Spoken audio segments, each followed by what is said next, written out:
Hey folks, so I have this rule where if I repeat myself more than 3 times to people, then I turn it into a video. The assumption here is that if more than 3 people find what I'm saying helpful, then there's a good chance that many of you might find it helpful too. So this video is to help you figure out where you should start your job search for a design role.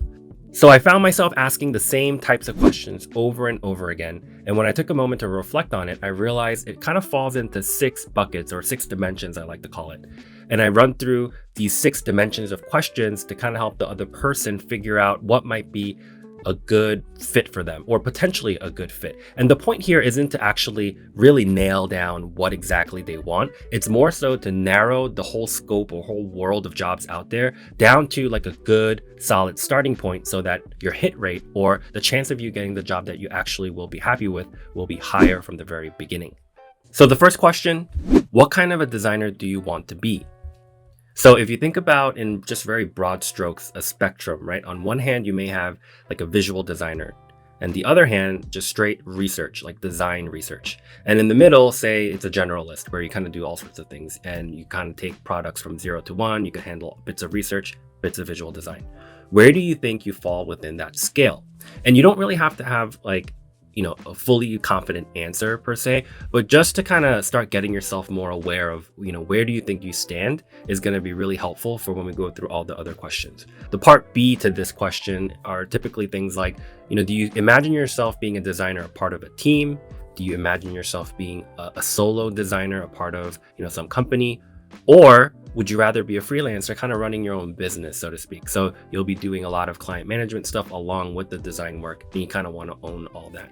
So think about that, see where you fall. And the point here isn't to actually get to like a real firm answer, but just to start getting yourself aware of where your interest may be and where do you kind of see yourself. And you'll use this to kind of compare with all the other questions I'm going to run through with you after this to see if it, lines up. So number 2, and this is another self-awareness question, and it's how do you learn best? So consider it a scale again. So on one side, it may be more structured, like a teacher-student type relationship, mentor-mentee. It's more formal, there's more guidance, more demonstrations, and you like to be instructed as you start building up your skill set. Now, on the far other side, consider that it's more entrepreneurial, where you may be given a problem, you have a lot of space to make mistakes, you have more latitude to try different things, and you may learn best that way. Now, in that scale, where do you think you fall? Just reflect for a moment, and you don't have to be like 100% confident, but this is just to start getting you aware of what you might want or where you might want to be. And we're going to use the previous question, question 1, and this question to kind of size it up with the other questions that I'm going to ask you. And it's going to help you figure out where you're going to start your job search. Question number 3, which industry are you interested in? And this may seem like a very obvious question, but from my experience, I've noticed that some folks don't think hard enough about it. And this question is important because depending on the industry, being a designer for it may feel very different. Let's run through a few examples to give you a better sense of what I'm talking about. So let's say you're interested in real estate, finance, healthcare, maybe even insurance. I would consider these like traditional industries. And what I mean by that is they've been around for a while. They're very rooted and comfortable in the way they make money. And the way they make money typically doesn't depend on, what you and I would consider good design. And they're often like regulated. It's complicated the way it works. So in these types of industries, it may be harder to find real mature design organizations. I'm not saying that you can't find it, but this is just for you to, develop an intuition for, what you might expect.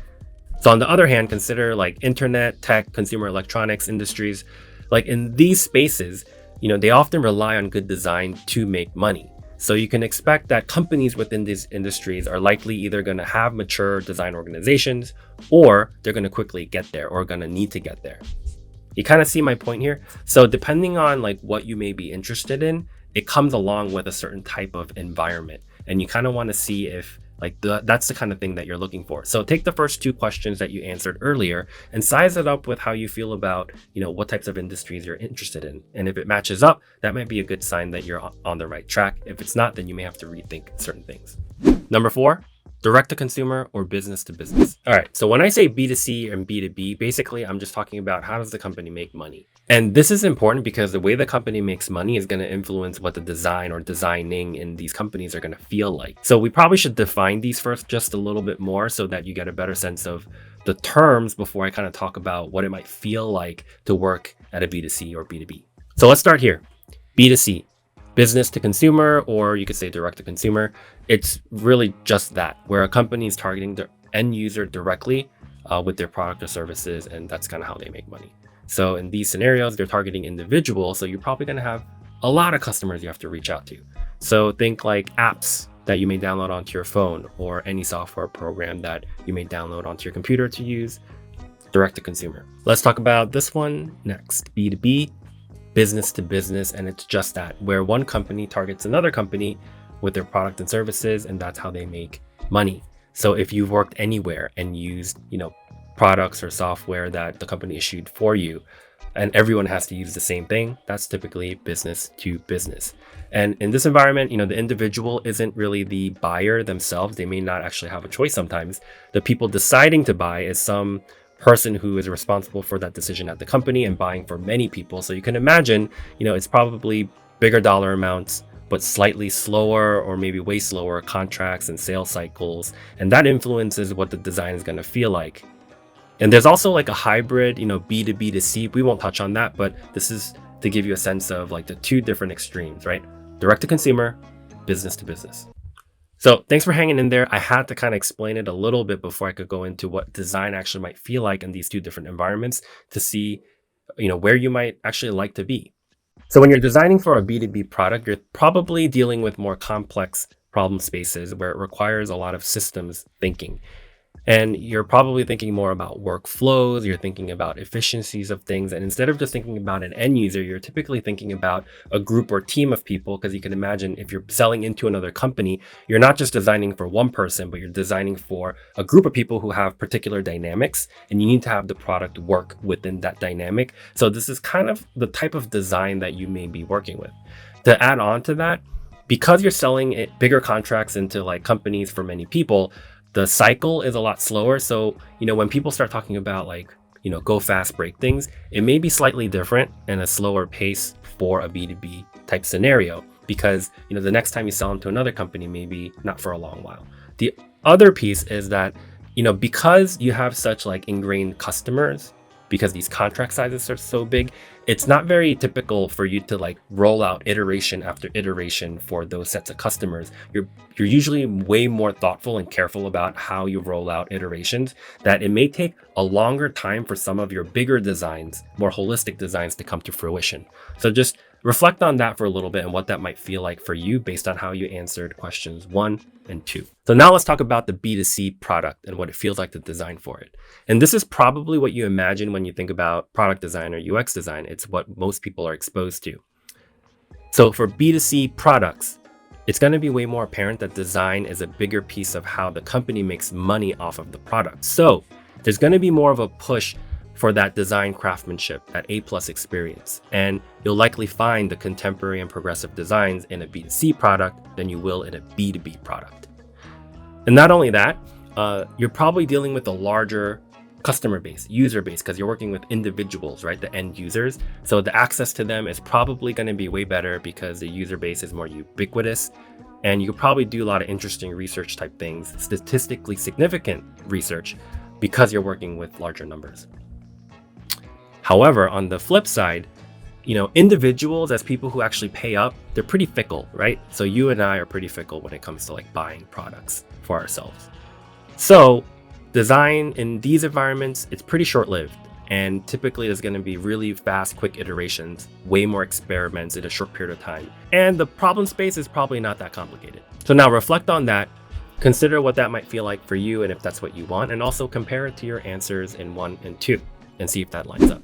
So number 5, company size and investment series. So there's 2 things really here going on, but I kind of put it together because more or less the objective is the same. So when I talk about company size and investment series, basically what I'm asking you is, what level of chaos are you okay with? So what I'm going to do, because I've had experience from like a Series A, real small company, all the way up to like corporate enterprise level company, I'm going to give you a sense of the extremes, like what is it like on one end and the other end. And then I'm going to give you something right in the middle so that it gives you a better sense of the spectrum where you can figure out where you might, fall or where you might want to end up. All right, so first let's get an idea of the big company. So this is maybe like 300 employees plus, probably series C and beyond, maybe even just, straight up big company, enterprise company. So in these environments, there's a higher chance of good pay, stable pay, good benefits. There's probably a solid, mature team that you could join. There's probably a better chance of like a teacher-student or mentor-mentee type relationship that can come out of these sort of setups. There's probably solid processes in place where you can kind of observe, learn, and set yourself a good foundation for the future. Now, the flip side of this is that, the pace of learning is probably really slow. And in big corporations, they don't need, individuals to wear multiple hats. So there's probably not that much latitude, and there's going to be more like specialized functions. And if you're lower in the hierarchy of any sort, you're probably more like production, the doer.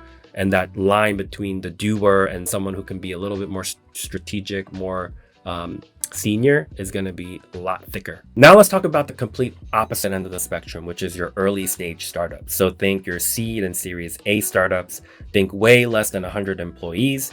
To say the least, this sort of company at this stage, very unstable. And who knows, like if the company is going to be around long enough to move on to that next stage of, investments or live another day type thing. Because during this time, at this stage, the company is trying to figure out product market fit. They haven't quite landed on the type of product or service that, customers want and will pay you for in a sustainable way. So competitive pay, probably not. But the gap is going to be filled with stock options where, if this all works out, it'll probably be worth a lot of money. In terms of like benefits, I have noticed startups offering it from the get-go, but it's probably not as good as a mature company. And same with like processes, right? It's probably not existent. If they have it, it's just kind of like very entrepreneurial, like everyone just kind of get it done kind of mode. So you're not going to have like really stable, mature, tried and true processes like you would at a mature organization. Now, I know to many of you, this is going to sound terrible. Like, why is this even an option? But it's because in these environments, the pace of learning is like fantastic. And because it's a built-in leadership role, like everyone is more or less, expected to pitch in terms of figuring out what to do and also actually go do the thing. There's a lot of room to like learn from your mistakes, try different things. You're going to wear different hats. So it's just an incredible learning experience. And personally, anecdotally, it's been the foundation for my career, and it's something I always try to recommend to people if they can weather and deal with the fact that it's so unstable. So I gave you two opposite sides of the spectrum, but for this one, there's actually also a middle ground, and I'll share with you in a second. So the middle ground is where like you have just enough chaos where the learning is going to be, fun and like pretty quick, but it's going to still have the stability that you probably want. So this is typically like a Series B type company where the employee group is probably somewhere between like 100 and 200, something like that. So at this level, the company probably already got the product market fit. And the company's probably trying to figure out now, how do I scale this or now grow the company from here, that sort of thing. So you're going to have more processes, you're probably going to have decent benefits. The pay is probably going to be okay. And you still have the upside of some equity. It's probably not going to be as lucrative as if like you started way early with them and got a bunch of stock options, but it's going to be something. And I've seen people like, do really well off of these and going from Series B companies to Series B companies, that sort of thing. And because they're right at the cusp of like becoming a much larger organization, not everything is set in stone yet. Like the processes are still being formed, teams are still being formed. They're still probably trying to figure out like new products to launch and like different things to try to grow the company. It's just still an excellent time to learn with the foundation of something a little bit more stable. So this is often a very good option for a lot of folks. I gave you three things. One from the big corporation, the really early stage, and a sense of what it might be like in one of those like Series B, middle of the road type companies. And reflect on it. See where you kind of fall. Like, where do you see yourself, right? And design's going to feel different depending on, where you choose or which way you really lean. Question number 6. Do you want to be an in-house designer or a designer at an agency? So let's start with the in-house designer first. So an in-house designer is hired by the company to work on a predefined like problem space or product space, right? And you get this chance to go really deep into that. And you are hired to become the expert in that. And you get a chance to be more strategic upfront. You get an opportunity to lead the projects from an early stage. and you get a chance to nurture it over a longer period of time. So now let's talk about what it feels like to be a designer at an agency. And this is going to feel more like running sprints. And what I mean by that is because you get a fee for each project that you work on, it's really important that you're efficient and also like you keep the clients happy for one project. And once you're done, then you move on to the next and next. And that's kind of how the business works. So in this scenario, the really great thing is that you could really work on your craft. You could really work on your ideation skills. And you can also be exposed to such a variety of things over a way shorter period of time. And some of these projects, it may even span different industries, which is excellent exposure. And you get to kind of try out your skills on a variety of different problems. So in that respect, it's like super interesting and definitely like worth a consideration if you think that's something you're interested in. Now, the downside though, is that typically in this setup, because it has to be pretty efficient, you're getting a fee for each project, there's typically only a few people who actually get in contact with the client. And the rest of the team, especially junior designers, are really the production for whatever project. So you may not have that much latitude to try different things and make mistakes and do all these things. You may have a very specialized role and you're expected to kind of do it really efficiently. So there you have it. Those are the 6 dimensions of questions that I kind of run through as I'm trying to help people figure out where they should, focus their energy and start their job search. I hope this was helpful. More than happy to expand on it, provide more details, leave those questions and thoughts in the comments. Let me know how it's working for you. And of course, if this is the type of content that is helpful for you or people that you know, please share, consider subscribing. I'll see you in the next one.